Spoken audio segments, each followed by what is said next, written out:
TN7000 Fire Telephone Control Panel, Step-by-Step Commissioning Guide.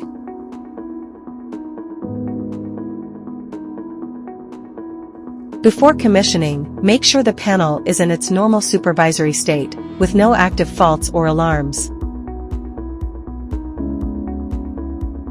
Self-test.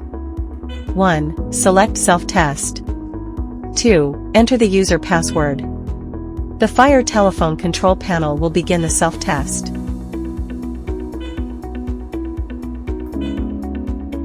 The LCD will display the company logo, followed by a screen containing black and white blocks. Except for the work indicator, all other indicators will flash twice, and the speaker will sound. Once the self-test is complete, the LCD will return to the normal operating screen. Device enrollment. 1. Make sure all devices are properly connected. 2. Press menu. 3. Scroll to enroll devices and press enter. The connected devices will be enrolled in the panel.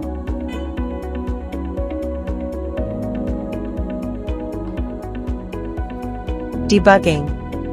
Open the debugging menu and perform the following operations. Fixed patrol.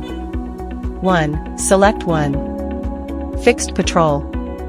2. Enter the required address code. 3. Press menu/enter to view the status of the selected address.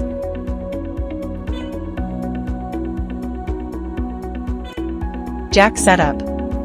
1. Select 2. Jack setup.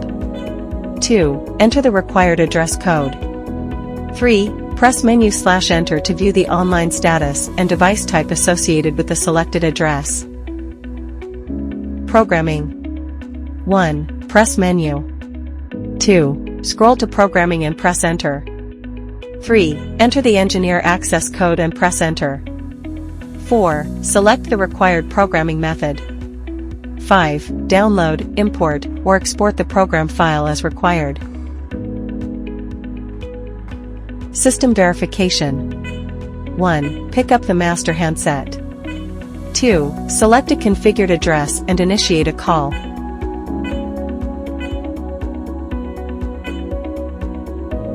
3. Confirm that the corresponding telephone rings. 4. Confirm that two-way communication is successfully established. 5. Check that the correct address information appears on the display. 6. Repeat the test for all configured addresses. This completes the commissioning and programming procedure for the TN7000 Fire Telephone Control Panel.